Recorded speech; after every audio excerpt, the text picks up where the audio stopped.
Excuse me, wouldn't you like to come inside the restaurant with me? At least to warm up a bit and get out of this rain? Do you know that moment when you look at someone and something inside you completely changes? That's exactly what happened to a successful businessman on a rainy Thursday night. He was about to have dinner at one of the city's most expensive restaurants when he saw a woman and her young son standing in the rain, trying to shelter from the downpour. He didn't know it yet, but that encounter would turn his life upside down and show him the true meaning of purpose, faith, and love. What happened after that night changed not only his life, but the lives of everyone around him.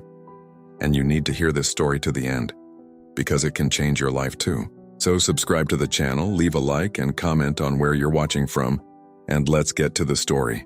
Marcus had just parked his black BMW in front of Le Bernardin, one of Manhattan's most exclusive restaurants. At 40, he owned a network of technology companies and lived exactly the way he always wanted. Parties, women, imported cars, and no serious commitments to anyone. For him, life was about enjoying life, accumulating wealth, and showing the world that he had made it. That Thursday night, it was raining heavily. Marcus got out of the car in his $3,000 Italian suit, opened his umbrella, and walked quickly toward the restaurant entrance. But when he was almost at the door, he stopped. There, leaning against the wall of the building next door, trying to protect themselves from the merciless rain, were a woman and a little boy. She must have been about 32 years old. Her wet brown hair stuck to her face, her clothes soaked, and she held tightly the hand of a boy of about 7 years old who was shivering with cold. The two were clearly trying to hide from the storm, but it wasn't working very well. Marcus looked at them for a few seconds. Normally, he would have walked straight past. It wasn't his problem, right? But that day, something different happened. Something inside him tightened. A strange feeling he couldn't explain. Maybe it was the way that Mother held her son's hand, protecting him with her own body. Maybe it was the boy's eyes, big and frightened, looking at the rain as if it were a monster. He stood there for a few more seconds, debating with himself. It's none of my business, he thought. But his feet wouldn't move. And then, before he could think twice, he turned and walked over to them. "Excuse me," Marcus said, approaching. The woman was startled and pulled her son closer to her, frightened. "I'm sorry, I didn't mean to scare you. I saw you here in the rain and thought, are you all right?" The woman looked at him suspiciously, but also wearily. "Yes, thank you. Just waiting for the rain to let up a bit." Marcus looked at the sky. The rain wasn't going to stop anytime soon. "Look, I know it might sound strange, but wouldn't you like to come inside the restaurant with me, at least to warm up a bit and get out of this rain?" The woman gave a humorless laugh. "Sir, I appreciate your kindness, but I can't afford to eat at a place like this. And look at me. They won't even let us in dressed like this." "You're coming in with me," Marcus said firmly. "I'm a VIP here. You're my guests. Nobody's going to say anything." The woman hesitated, looking at her son, who was trembling more and more. "I don't know." "Please," Marcus insisted, and even he was surprised by the tone of his own voice. He really wanted to help. "Let me do this for you. Just dinner. You need to warm up." She looked into his eyes for a long moment, as if trying to read whether he was sincere or not. Then finally she nodded. "All right. Thank you very much, sir. Marcus. Me chama de Marcus. Sarah," she replied softly. "And this is Noah." Marcus smiled at the little boy, who was still looking at him with some suspicion. "Nice to meet you, Noah. Shall we go inside? It's too cold out here." They walked together to the restaurant entrance. The doorman opened the door, and when he saw Sarah all wet, his expression changed immediately. He was about to say something when Marcus spoke first. "They're with me. Table in the VIP area, please." The doorman looked from Marcus to Sarah, clearly confused, but nodded. "Of course, Mr. Donovan, this way." When they entered the restaurant, all heads turned. It was impossible not to notice Sarah, dripping water on the Italian marble floor, holding her young son's hand as she walked beside one of the city's most successful men. Whispers began immediately, but Marcus ignored them all and kept walking. They were led to a reserved table in the VIP area, away from prying eyes. Marcus asked for towels and blankets for Sarah and Noah, and when the waiter brought them, she thanked him with tears in her eyes. "I don't know how to thank you," Sarah said, wrapping Noah in the warm blanket. "No need to thank us. It's just dinner." Marcus gestured to the waiter. "You can order whatever you want. Don't worry about the price." Sarah looked at the menu and swallowed hard. She clearly wasn't used to this kind of place. Anything's fine. Marcus noticed her discomfort. Let me ask for us then. Trust me. He ordered hot dishes, soup, pasta, meat, desserts. Things he knew would warm them up and feed them well. When the waiter left, a somewhat uncomfortable silence fell between them. So, Marcus began, trying to break the ice. Do you guys live nearby? Sarah nodded. In the Bronx, we came by subway. And what brought you all here today? With all this rain? Sarah looked down as if she were embarrassed. I came for a job interview. Marcus raised his eyebrows. Here at the restaurant? Yes, for the cleaning assistant position. She spoke softly, almost in a whisper. I know it's not a big deal, but I need any job right now. And I brought Noah because I had no one to leave him with. Marcus felt that tightness in his chest again. And did you get the job? They said they'd call me. Sarah shrugged. But I know how it works. When they say that, they usually don't call. What is your educational background? Sarah seemed surprised by the question. In business administration. I graduated 10 years ago. And why aren't you working in that field? That's when she took a deep breath and Marcus saw her eyes well up with tears. It's a long story. I have time, Marcus said kindly. Sarah looked at her son, who was distracted eating bread and butter, and then began to speak. I grew up in a simple family right here in New York. My parents never had much money, but we had something that was worth more than anything. Faith. My mother took me to church since I was little, and it was there that I learned about God, about love, about purpose. She smiled sadly. It was at church that I met Daniel, my husband. He was incredible, you know? Kind, hardworking. He truly loved God. We got married and had Noah. I stopped working to take care of him when he was born because we wanted him to have his mother present in his first years. And it was wonderful. We didn't have much, but we were happy. Marcus noticed that she said was. What happened? Sarah wiped away a tear that had escaped. A year ago, Daniel found out he was sick, cancer, aggressive. In 6 months, he was gone. I'm sorry, Marcus said, and he truly was.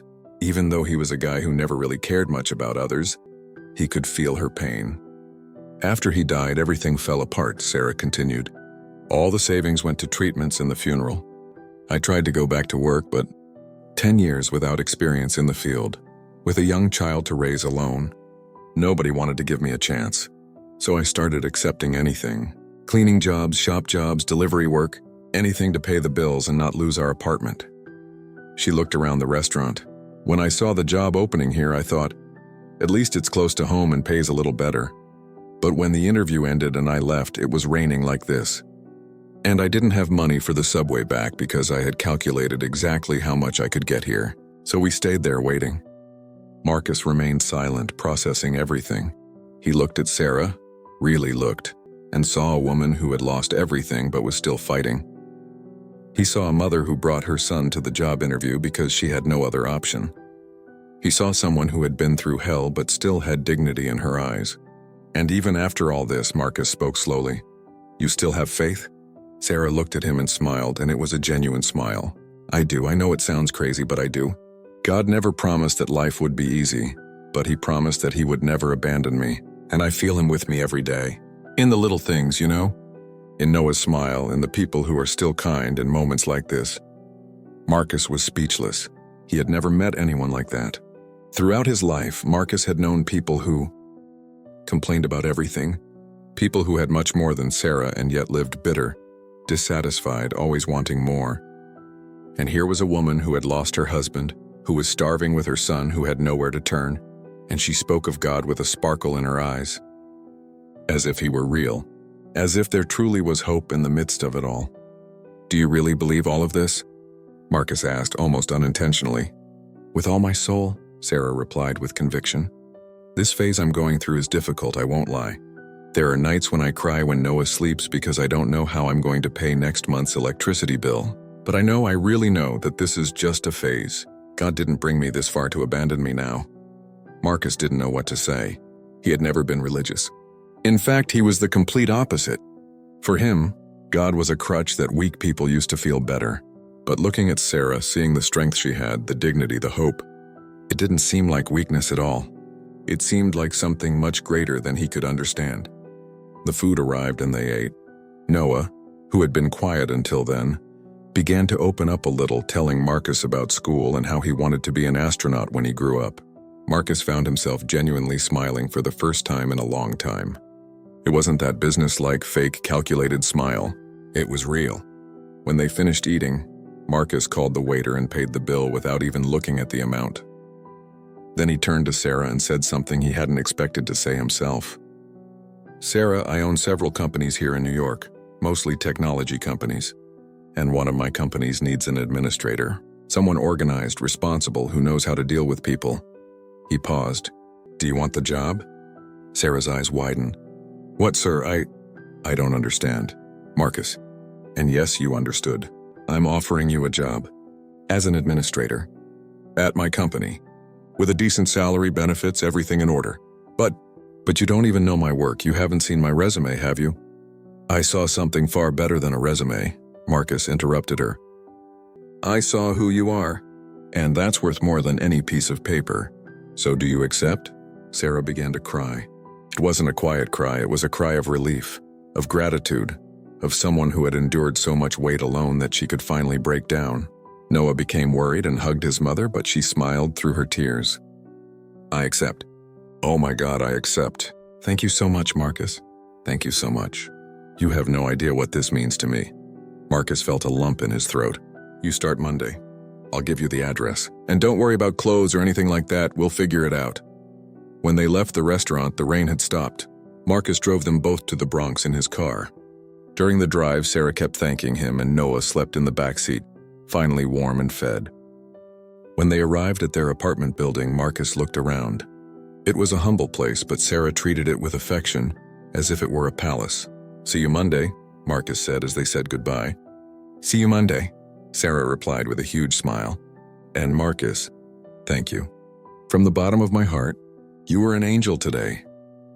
Marcus drove back to his home, a penthouse apartment in Manhattan, but for the first time in his life, the place felt empty. He had everything: expensive furniture, artwork, cutting-edge technology. But at the same time, he had nothing. He lacked warmth. He lacked life.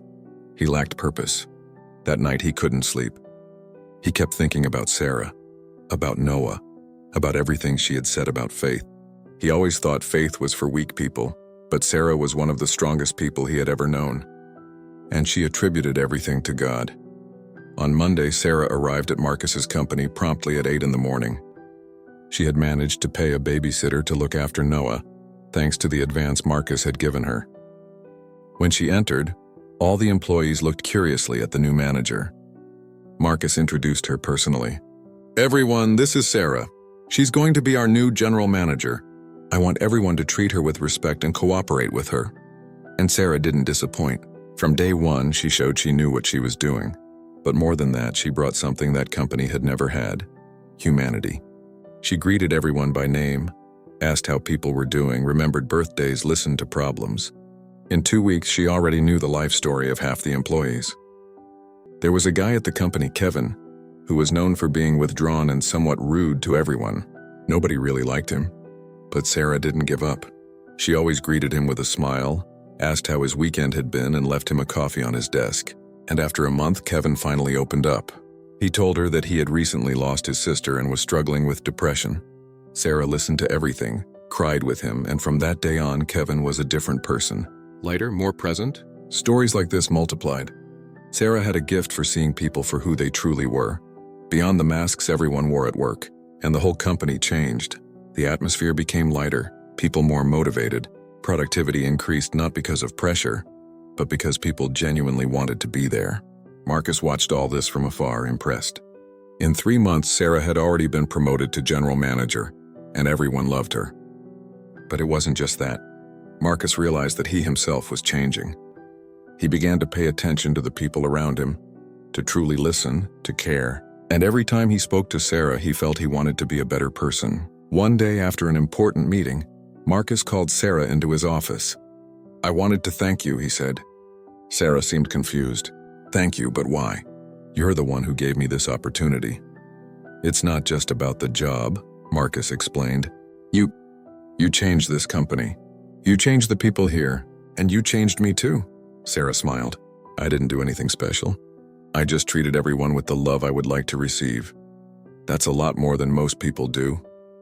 Marcus hesitated, nervous in a way he never was. Sarah, I know this might sound strange, but would you like to have dinner with me? Not for work, just the two of us. I'd like to get to know you better. Sarah was surprised, but after a moment she smiled. I would love to. And they went. They had dinner at a quieter restaurant, talked for hours. Sarah told him more about her life, about Daniel, about how she dealt with the pain. Marcus opened his heart in a way he never had with anyone before, talking about how he had always lived an empty life, always seeking more but never being satisfied. You know what I think? Sarah said that night. I think you're looking for something that isn't in material things. You have success, money, everything the world says will make you happy. But you're not happy. Because true happiness comes from within, Marcus. It comes from purpose. It comes from love. It comes from God. Marcus could have rolled his eyes, he could have changed the subject. But he didn't. How do I find that? Start by coming to church with me on Sunday, Sarah said with a smile. Just try it. If you don't like it, you never have to come back. Marcus thought for a moment. Church. He'd never set foot in a church in his life, except for weddings. But Sarah had something he wanted: peace, purpose, genuine joy. Okay, I'll go. On Sunday, Marcus got ready and went to church with Sarah and Noah. It was a simple church in a normal neighborhood, nothing fancy. But when he entered, he felt something different. People greeted him with genuine smiles. The music played and everyone sang with their hearts. The pastor preached about grace, about how God loves each person regardless of what they have done or failed to do. And there, sitting on that wooden bench, something inside Marcus cracked. All the walls he had built over 40 years began to crumble. He realized he had spent his whole life chasing empty things, ignoring what truly mattered. And for the first time, he cried. He cried for real, without shame, without hiding. Sarah held his hand, and Marcus knew that this was the beginning of something new, a new life, a new purpose. After that Sunday, Marcus never stopped. He returned to church on Wednesday, and the following Sunday he began participating in a Bible study group. And the more he learned about God, about grace, about true love, the more he realized how selfishly he had lived his entire life. He began to change in practice. He created a program at the company to help employees who were experiencing financial difficulties. He started donating part of the profits to charities. He stopped going to empty parties and began investing time in real relationships, and at the center of it all was Sarah. They started going out more often. They went to church together, took Noah to parks, had dinner as a family, and Marcus realized he had fallen in love. It wasn't that superficial infatuation he had felt for so many women before. It was something deep, true, that filled his heart in a way he had never experienced before. A year after that rainy night, Marcus took Sarah and Noah for a picnic in Central Park. It was a beautiful spring Saturday, the sun shining, the flowers blooming. Noah was playing with a kite while Marcus and Sarah sat on a blanket chatting. You know, Marcus began nervously, I never imagined my life could be like this. A year ago I was empty. I had everything, but I had nothing. And then you appeared. Sarah smiled, that smile that lit up her whole face. God has a funny way of working, doesn't he? Yes. Marcus took a deep breath. Sarah, you've completely changed my life. You've shown me what true love is, what faith is, what it means to live with purpose. And I can't imagine my life without you. He took a small box from his pocket and opened it, revealing a ring. It wasn't the most expensive ring he could buy, but it was special. Simple, elegant, with meaning. Will you marry me? Marcus asked with tears in his eyes. Sarah covered her mouth with her hands, her eyes wide. Marcus, I know you loved Daniel, and I don't want to take his place. But I want to build something new with you. I want to be a father to Noah.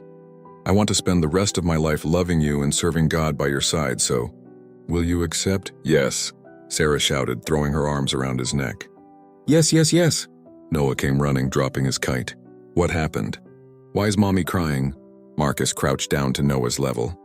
Noah, I asked your mother to marry me, and I wanted to ask you something too.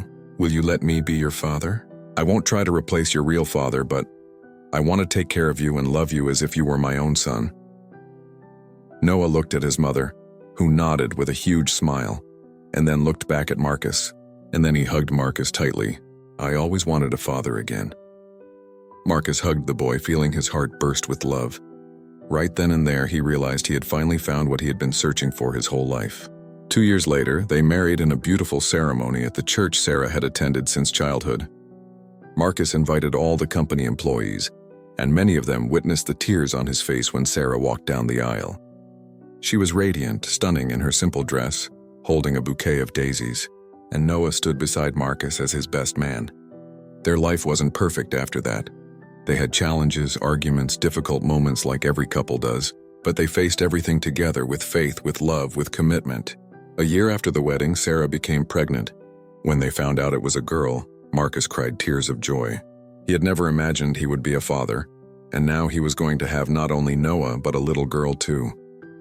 When Lily was born, Marcus held her in his arms and made a silent promise. He was going to be the best father he could be.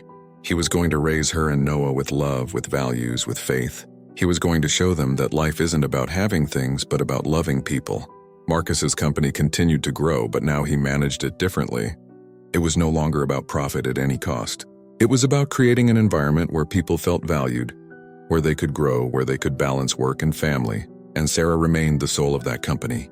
The person everyone turned to when they needed advice or a friendly shoulder. They started doing volunteer work together. Every month they took Noah and Lily to work at a homeless shelter.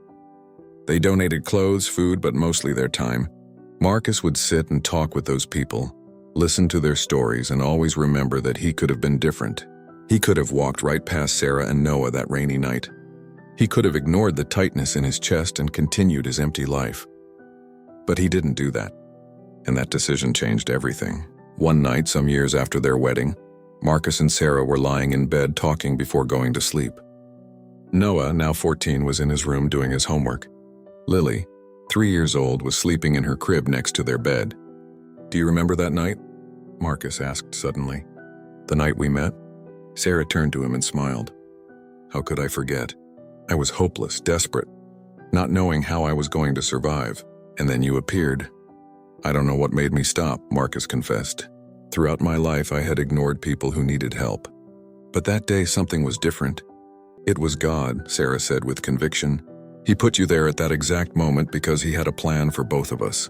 For you to get out of the emptiness you were in, and to show me that he had never abandoned me." Marcus pulled her closer. "You know I love you, right? More than I can put into words. I know, and I love you too. You gave me back my life, Marcus. You gave me hope when I thought I had none left. You gave me a family again. You gave me a new purpose." "You're the one who gave me all of this," Marcus corrected. "Before you, I wasn't living. I was just existing. You taught me what true love is, what faith is, what it means to live a life worth living." They were silent for a moment, simply enjoying each other's company. Then Sarah spoke softly. "You know what's funny? That night I had prayed. Before you arrived, I was out there in the rain with Noah, and I asked God to help me. I asked him to show me that he was still with me. And then you appeared." Marcus felt a chill. "Seriously?" "Seriously. And when you came close to me, I saw something in your eyes. You were trying to look tough, but I saw the kindness there, and I knew that God had heard my prayer." Marcus kissed her forehead. "He heard mine too. I just didn't know I was praying." They slept embraced that night, grateful for everything they had built together. Marcus looked around the room. It was no longer that cold, empty apartment from before. It was a home. There were family photos on the walls, Lily's toys scattered around, his Bible on the bedside table. It had life. It had love. It had purpose. And it all began on a rainy night, when an empty man decided to stop and look at a woman and her child. When he decided for the first time in his life to think of someone other than himself. When he decided to be an instrument of God, even without yet knowing that God existed. Years passed. Noah grew up and went to college, deciding to study theology because he wanted to help other people find God, as his family had. Lily grew up sweet and strong, with her mother's faith and her father's generous heart. Marcus's company became a benchmark not only in technology, but also in social responsibility, known for treating its employees like family. And Marcus and Sarah? They grew old together, hand in hand, serving God and serving the people around them. Every time it rained, they remembered that night. The night everything changed. The night two strangers met and discovered that God had a much bigger plan than either of them could have imagined. Marcus never forgot what it was like to live without purpose, And because of that, he dedicated the rest of his life to helping other people find theirs. He knew deep down that he hadn't saved Sarah that night. She had saved him. Because sometimes the greatest gift you can give someone is the opportunity to be generous. And the greatest miracle isn't having your prayers answered the way you want, but discovering that God answers them in a much better way than you could have imagined. This story makes me think about how many times we pass by people who need help and we simply keep going. But Marcus stopped. And that simple decision to stop, to look, to care completely changed two lives, his and Sarah's. And as a bonus, it changed the lives of Noah, Lily, hundreds of employees, so many people who were touched by this story. Sometimes all a person needs is someone to stop for a second and truly see them. And you? Have you stopped to look at the people around you? Have you been an instrument of hope in someone's life? Because I guarantee you one thing. When you help someone, you're not just changing that person's life. You're changing yours too. If this story touched you, leave a like. Comment below what you thought and subscribe to the channel to continue hearing stories like this. Until next time.